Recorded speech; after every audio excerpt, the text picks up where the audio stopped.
프램프시는 밤새 토트넘과 브라이턴의 경기를 끝까지 지켜봤습니다. 강등이 눈앞까지 들이닥친 상황이었지만 하필 토트넘의 홈이었고 또 상대 감독이 로베르토 데제르비의 전 클럽과 얽힌 상징성까지 있었기 때문에 진짜 무슨 영화 같은 반전이 터질 수도 있겠다고 본 겁니다. 만약 15경기 만에 첫 승을 따내기만 하면 강등권 탈출의 숨통도 열릴 수 있는 상황. 그러니 경기장이 완전히 뒤집히는 드라마가 나와도 이상하지 않았고 솔직히 말해 이 정도면 밤새워볼 가치가 충분했습니다. 그리고 79분 사비의 득점으로 스코어가 2대1이 됐을 때였습니다. 선수들은 그대로 관중석 쪽으로 달려들며 울부짖었고 스타디움 전체가 진짜 폭발하듯 흔들렸습니다. 그 순간만큼은 다들 끝났다고 믿었습니다. 드디어 악몽이 끝난다고, 드디어 토트넘이 살아난다고 그렇게 생각했습니다. 그런데 단 5분, 정말 딱 5분 만에 모든 게 산산조각 나버렸습니다. 바로 어젯밤 토트넘 호스퍼 스타디움에서 벌어진 이 경기는 그냥 2대2 무승부 한 줄로 정리할 수 있는 경기가 아니었습니다. 이건 저주에 걸린 듯 흔들리던 한 클럽이 마침내 나락의 문턱까지 미끄러져 내려가는 순간이었고 어떤 드라마도 이보다 더 잔인하게 쓰이기는 어려운 장면이었습니다. 오늘은 손흥민을 제대로 존중하지 않은 채 떠나보낸 토트넘이 왜 지금 진짜 저주받은 강등 시나리오 한가운데 빠져 있는지, 그리고 왜 남은 일정까지 이렇게 독하게 꼬여 있는지 그 상황을 하나씩 짚어보겠습니다. 지금 토트넘에게 남아있는 경기들의 상대 클럽들은 저마다 다른 이유로 토트넘은 우리의 재물이다 라고 외치고 있는 분위기입니다. 오늘 경기는 로베르토 데제르비 감독의 홈 데뷔전이었습니다. 토트넘 스타디움에는 수천 개의 흰 깃발이 물결쳤고 팬들은 새 감독에게 마지막 희망을 걸었습니다. 진짜 이 사람이면 뭔가 바꿔줄 수 있지 않을까, 그 한 줄기 기대를 붙잡고 있었습니다. 전반 39분 사비 시몬스의 환상적인 크로스를 받은 페드로 포로가 헤딩으로 선제골을 터뜨렸습니다. 그 순간 경기장은 말 그대로 폭발했습니다. 사람들은 소리를 질렀고 분위기는 뜨겁다 못해 들끓었습니다. 하지만 전반 추가 시간 카오루 미토마가 파스칼 그로스의 크로스를 발리 슈트로 연결하면서 동점을 만들었습니다. 기세 좋게 달아오르던 토트넘의 분위기에 그대로 찬물을 끼얹는 장면이었습니다. 후반전은 그야말로 숨막히는 공방전이 이어졌습니다. 서로 물러서지 않았고 한번 흔들리면 바로 무너질 것 같은 긴장감이 경기장을 꽉 눌렀습니다. 그러다가 77분 루카스 베리발이 공을 빼앗아 사비 시몬스에게 연결했고 시몬스는 수비수를 제친 뒤 베르블리언 골키퍼를 넘어가는 환상적인 가마차기 슛을 꽂아 넣었습니다. 그 장면은 정말 미쳤다는 말밖에 안 나오는 골이었습니다. 스타디움은 황홀경 그 자체였고 선수들은 관중석으로 달려가 팬들과 함께 기쁨을 폭발시켰습니다. 15경기 무승이라는 끔찍한 악몽도 이제 끝나는 줄 알았습니다. 길고 길었던 지옥 같은 시간이 드디어 멈춘다고 다들 믿었습니다. 그런데 문제는 바로 그 다음이었습니다. 경기는 아직 끝난 게 아니었습니다. 추가 시간은 무려 8분이 선언됐습니다. 그리고 그 추가 시간 5분째 수비수 케빈 단소가 페널티 박스 안에서 공을 너무 오래 끌고 있었습니다. 그 틈을 브라이턴의 얀 파울 반 헤케가 달려들어 공을 가로챘고 그 공이 루터에게 연결됐습니다. 그리고 교체 투입된 조르지뉴 리터는 차갑게 골망을 갈랐습니다. 95분 2대2 불과 20분도 채 되지 않아 황홀경은 극심한 고통으로 뒤집혔습니다. 경기 종료 휘슬이 울리자 토트넘 선수들은 얼굴을 감싸쥐었고 팬들은 망연자실한 표정으로 그 장면을 바라봤습니다. BBC는 이날을 두고 눈물이 쏟아질 듯한 열광적인 축하에서 20분 만에 극심한 고통으로라는 제목의 기사를 내놨습니다. 그 표현이 전혀 과장이 아니었습니다. 진짜로 그렇게 무너졌기 때문입니다.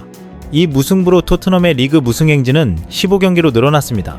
이 수치는 1934년에서 1935년 사이에 기록한 구단 역사상 최악의 리그 무승 기록에 단 한 경기 차이로 다가선 수치입니다. 여기서 더 소름 돋는 건 옵타의 분석입니다. 프리미어리그 역사에서 연초 무승 행진이 토트넘보다 더 길었던 팀은 1993년 스윈던 타운, 2003년 선덜랜드, 2008년 더비 카운티 단 3팀뿐입니다. 그리고 이 3팀은 모두 그 시즌 강등됐습니다. 지금 토트넘의 강등 확률은 옵타 슈퍼컴퓨터 기준 약 49%입니다. 현재 17위 웨스트햄과는 단 한 점 차. 1977년 이후 49년 만에 2부 리그 강등이 현실이 될 수도 있는 위기입니다. 그런데 진짜 무서운 얘기는 지금부터입니다. 왜 토트넘의 시나리오가 이렇게까지 잔인하냐는 겁니다. 이유는 단순합니다.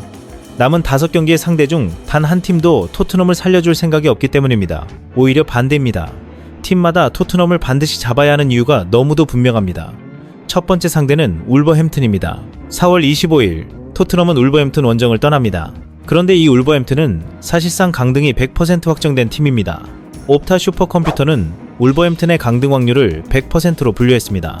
시즌 내내 최하위를 달리면서 리그 30위 경기에서 단 3승, 승점 17점, 강등이 거의 기정사실이 된 상황입니다. 이런 팀이 홈에서 토트넘을 맞이합니다. 이미 2부 리그행이 확정적이나 다름없는 팀이 무슨 부담이 있겠습니까? 오히려 아무 부담 없이 예전엔 강팀으로 불리던 토트넘을 자기들 손으로 같이 끌어내리겠다는 각오로 달려들 가능성이 큽니다. 울버햄튼 입장에서는 이 경기가 마지막 자존심을 지키는 싸움이 될 수 있습니다. 두 번째 상대는 아스톤 빌라입니다. 5월 3일 토트넘은 아스톤 빌라 원정을 소화합니다. 이 팀은 지금 유럽 대항전 진출권을 두고 치열한 경쟁을 벌이고 있습니다. 상위권 진입을 위해 승점 3점이 무조건 필요한 팀입니다. 빌라는 유로파리그에서도 볼로냐를 상대로 7대1 대승을 거두며 4강에 오를 정도로 기세가 좋습니다. 분위기가 살아있고 동기부여도 확실합니다. 이런 팀에게 토트넘과의 홈 경기는 거의 선물처럼 보일 수밖에 없습니다. 아스톤 빌라는 절대 봐주지 않을 겁니다. 필요한 승점을 챙기기 위해 더 세게 몰아붙일 가능성이 높습니다. 세 번째 상대는 첼시입니다. 5월 17일 토트넘은 스탬포드 브리지를 찾습니다. 첼시는 지금 챔피언스리그 진출권을 향해 총력전을 벌이고 있습니다. 최근 맨유에 0대1로 패하면서 유럽 진출 가능성이 크게 줄어든 상태입니다. 그래서 첼시 입장에서는 이 경기가 반드시 잡아야 하는 6점짜리 경기처럼 느껴질 수 있습니다. 토트넘을 제물 삼아 유럽 무대의 꿈을 이어가겠다는 생각으로 나올 가능성이 큽니다. 라이벌 의식까지 더해지면 더 독해질 수밖에 없습니다. 네 번째 상대는 리즈 유나이티드입니다. 5월 11일 홈에서 치러지는 리즈전도 절대 만만하지 않습니다. 리즈는 최근 맨유 원정에서 2대1 승리를 거두며 강등권과 8점 차를 벌렸습니다. 잔류를 일찌감치 확정하고 싶은 팀입니다. 그러니 토트넘의 홈이라 해도 겁먹을 이유가 없습니다. 오히려 승점을 챙겨 안도의 한숨을 쉬고 싶어 할 겁니다. 토트넘이 절박하다고 해서 상대가 물러설 이유는 없습니다. 리즈도 자기 살 길이 걸려있기 때문입니다. 마지막 상대는 에버턴입니다. 시즌 최종전인 5월 24일 토트넘은 홈에서 에버턴을 맞이합니다. 에버턴 역시 원정 경기에서 강한 면모를 보여주는 팀입니다. 마지막 경기라고 해서 봐줄 팀이 아닙니다. 결국 5경기 중 단 한 팀도 토트넘을 살려주겠다는 팀이 없습니다. 특히 에버턴은 토트넘을 강등시킨 마지막 경기의 주인공으로 역사에 남고 싶어 할 수 있습니다. 그러니 이 경기 또한 절대로 편한 싸움이 될 수 없습니다. 모두가 각자의 이유로 토트넘을 반드시 꺾겠다고 벼르고 있는 셈입니다. 그렇다면 도대체 토트넘은 왜 이 지경까지 오게 된 걸까요? 여기서 절대 빠지지 않는 이름이 있습니다. 바로 손흥민입니다.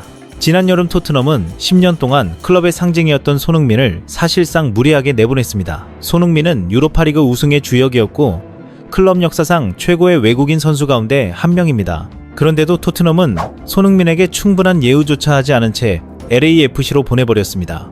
그리고 그 후임으로 사비 시몬스를 약 132억 원이라는 거액을 들여 영입했습니다. 하지만 결과는 냉혹했습니다. 시몬스는 리그 26경기에서 고작 1골, 손흥민의 공백은 전혀 메워지지 않았습니다. 그래서 일각에서는 손흥민을 무례하게 떠나보낸 대가를 이제 톡톡히 치르고 있다는 비판까지 나오고 있습니다.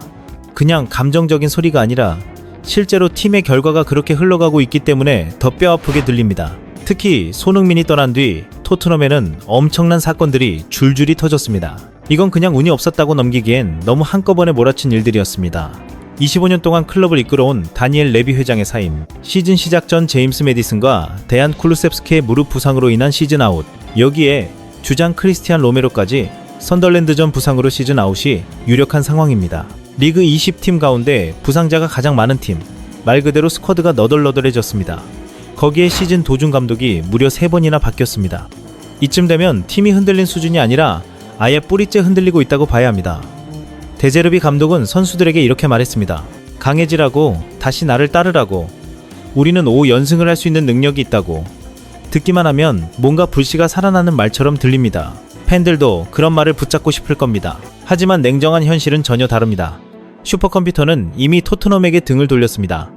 통계는 강등을 가리키고 있습니다. 그리고 남은 5경기의 상대 가운데 단 한 팀도 토트넘 편이 아닙니다.